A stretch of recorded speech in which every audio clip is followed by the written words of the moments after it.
Ya pemirsa, saya akan perkenalkan narasumber untuk malam hari ini. Kita mulai dari sebelah kanan saya dengan Bapak Joni G. Plate, Sekjen Partai Nasdem. Selamat malam Bang Joni. Masinton Pasaribu, politikus PDIP. Selamat malam Bang Masinton. Arsul Sani, Sekjen P3. Selamat malam Pak Arsul, apa kabar? Dan juga Jazilul Fawait, Ketua DPP PKB. Selamat malam Pak Jazilul. Dan di sebelah kiri saya akan mulai dengan Gun Gun Herianto, pakar komunikasi politik UIN Syarif Hidayatullah. Selamat malam Mas Gun. Dan juga Sirojudin Abbas, Direktur Program SMRC. Selamat malam Pak Sirojudin, apa kabar? Dan terakhir Henry Satrio, Analis Politik Universitas Paramadina. Selamat malam Mas Henry. Sebelum kita mulai perbincangan, kembali kami ingatkan Anda untuk bisa berkontribusi dan berpartisipasi dalam dialog untuk malam hari ini di Metro Extend dengan cara mengunduh di Play Store ataupun di App Store. Kita akan langsung awali perbincangan dari Bang Joni terlebih dahulu. Bang Joni, Indonesia akan punah jika Prabowo dan Sandi tidak terpilih. Tanggapannya? Iya, tanggapannya itu ada dua. Tanggapan yang pertama, saya itu terkekeh-kekeh, ketawa gitu ya. Merasa lucu dan aneh gitu. Ini stand up komedi apalagi kalau Pak Erick Thohir bilang ini adalah sandiwara, sinetron, ini bahkan stand up komedi gitu. Ya. Kalau prajurit ya ada Sabta Marga. Ya. Dan Sabta Marga keempat itu bilang kami prajurit TNI menjadi bayangkara negara dan bangsa Indonesia. Ini kok ngomong soal Indonesia bubar 2030, Indonesia punah, terbalik sama sekali. Tapi apakah ini dengan bagian dari strategi ini menurut Anda? Ya? Apakah ini bagian dari strategi? Saya lihat ini bagian dari kegagapan kreativitas. Ya. Kehilangan kreativitas dan gagasan. Gitu. Sehingga akibatnya walaupun itu disampaikan pada intern, yang digambarkan tuh yang sifatnya agitasi, retorika, dan pesimisme gitu. Pertanyaannya justru ya, itu yang pertama ya, saya tertawa. Lalu saya secara serius, saya bahkan berbicara dengan masyarakat. Tanya apa reaksi mereka. Ada yang menyampaikan, wah ini penebar ketakutan. Ini membuat masyarakat takut. Ini berbahaya, janganlah masyarakat ditakut-takuti. Masyarakat justru harus diberikan ya gagasan-gagasan untuk membangun Indonesia. Itulah esensi dari kontestasi Pilpres. Baik, Bang Masinton, tapi apakah Anda melihat bahwa strategi seperti ini ternyata memang mencuri perhatian masyarakat dengan munculnya berbagai respon? Iya, jadi kalau kita lihat ini kontestasi Pilpres yang paling nggak bermutu sebenarnya yang disajikan. Jadi yang sebenarnya kan publik menunggu apa sih ini narasi-narasi dalam Pilpres nih, gagasan-gagasan apa yang dimunculkan gitu ya. Kalau Pak Jokowi kan jelas dia narasi kerja, bagaimana kemudian membawa Indonesia ini menjadi bangsa yang berdaulat, lebih mandiri, kemudian lebih sejahtera ke depan sesuai dengan amanat konstitusi. Nah sementara kalau kita lihat di sisi yang lain disajikan tuh narasi-narasi yang menurut saya nih narasi odong-odong ini, muter-muter di situ aja karena nggak punya prestasi apapun untuk dijual. Ingat, bangsa ini tidak pernah ketergantungan terhadap satu orang. Ketika beliau dikeluarkan surat pemberhentian melalui Dewan Kehormatan Perwira ya tahun 98 lalu, beliau hidupnya di luar negeri, Indonesia bubar, punah. Enggak. Indonesia ini tetap ada karena Indonesia ini didesain para panding pader, pendiri bangsa kita untuk menjadi sebuah bangsa yang kuat sampai berabad-abad. Nah kalau ada pernyataan seperti itu, menurut saya ini pernyataan yang sangat konyol dan nggak punya pertanggungjawaban apapun terhadap bangsa ini. Baik, Mas Henry pandangannya?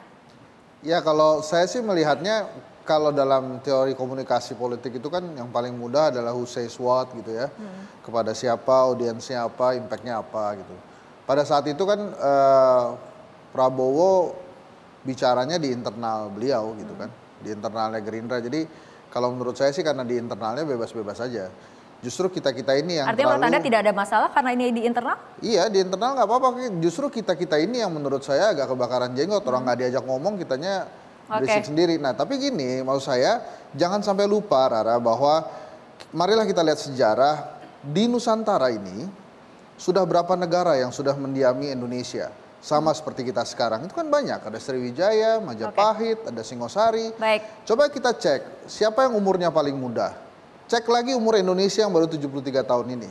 Jadi maksud saya kita sebagai bangsa harus terus merapatkan barisan. Baik, Jadi Mas kalau ada Henry. yang mengatakan seperti itu ya kita pikirkan juga gitu. Dan walaupun saya juga setuju itu agak kebablasan, agak Oke, baik, Mas nakut-nakutin, Henry. tapi ya Oke. menurut saya itu kan, tapi itu di internal mungkin timnya Pak Prabowo Oke, tuh emang baik, perlu Mas Henry. ditakut-takutin begitu. Oke, baik. Pak Arsul, tanggapannya. Ya, saya agak beda ini.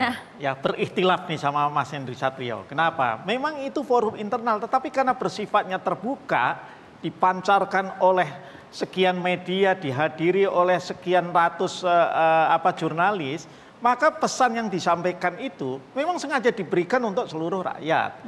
Nah, kalau pesannya itu adalah pesan ketakutan, ya, maka persoalannya kemudian adalah apa yang kemudian kalau beliau yang terpilih itu, ya, kalau beliau yang terpilih itu, ya, ketakutan apa yang kemudian akan diciptakan, ya, karena menciptakan ketakutan itu, ya, bagian permulaan menurut saya dari sebuah diktatorship. Baik. Tapi itu kan strategi aja, Ra. Kalau menurut saya sih hal yang lumrah ya.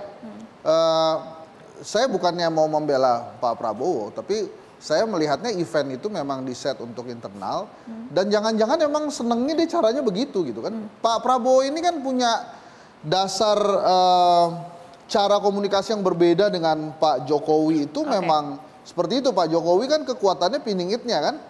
Jalan belusukan ke rakyat. Kalau Pak Prabowo kan juga waktu daftar juga kan di atas mobil. Oke, artinya ada perbedaan gaya ada menurut perbedaan Anda, Mas gayanya, Henry. gitu. Pak Jazilul. Ya tentu bagi PKB ini tidak perlu diperbincangkan. Sebab Indonesia membutuhkan gagasan yang lebih besar dari hanya sekedar narasi yang tidak berdasar. Nah, ini justru menunjukkan bahwa narasi yang disampaikan orang yang tidak percaya diri mampu membangun bangsanya. Kenapa saya sampaikan begitu? Mengutuhkan, menjaga dan melindungi sebuah bangsa ini sangat berat. Mungkin dia membuat keutuhan rumah tangganya aja tidak mampu, apalagi membuat keutuhan bangsa dan menjanjikan akan membuat keutuhan dan melindungi sebuah bangsa. Jadi ini sesuatu yang menurut saya nggak usah dibahas, kita mending membuat narasi di mana platform yang ingin digagas oleh PKB disampaikan bahwa politik hari ini kita membutuhkan politik yang santun, yang berkasih sayang, yang mendebar kecintaan.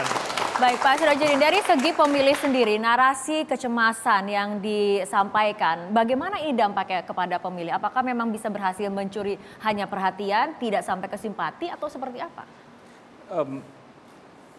Dari sisi taktik, saya kira yang dilakukan oleh Pak Prabowo dan tim kampanyenya itu bukan sesuatu yang baru sama sekali dan juga bukan tiba-tiba. Kalau kita tengok ke negara lain, model itu sudah lama juga digunakan, terutama dengan munculnya apa yang bisa kita sebut dengan PSK. PSK itu maksudnya populisme sayap kanan atau right wing populism politics. Nah, right wing populis aktivis itu juga mulai sudah berkembang sejak tahun 2000-an dan di Amerika itu berkembang sangat kuat, berujung kemenangan Donald Trump. Untuk di Indonesia seperti apa? Saya kira ada upaya untuk meniru model sentimen dan strategi yang digunakan oleh karangan politisi yang mengusung model kampanye dan ideologi populisme sayap kanan itu. Dan itu sebetulnya kalau kita lihat indikasi-indikasinya memang mirip dengan model kampanye di Amerika, model kampanye di Inggris kemarin, terus di Swiss, di Belanda, di Brazil kemarin juga begitu modelnya. Nah, ada beberapa indikator kalau mau digali lebih lanjut, memang indikator-indikatornya itu mirip. Pertama, fear, menyebarkan ketakutan bahwa ada ancaman yang sangat serius yang tidak bisa diatasi oleh pemerintah saat ini kecuali pemerintahnya pemerintah baru yang diganti. Yang kedua, membuat kontras antara kaya dan miskin. Yang ketiga, membuat kontras antara mayoritas dan minoritas dan seterusnya. Itu dan juga menciptakan kebencian terhadap kelompok tertentu yang dianggap kaya secara tidak fair menurut versi itu. Dan saya kira dari sejumlah indikator itu terlihat mulai digunakan oleh tim kampanye Pak Prabowo. Oke, Mas Gun, artinya dari segi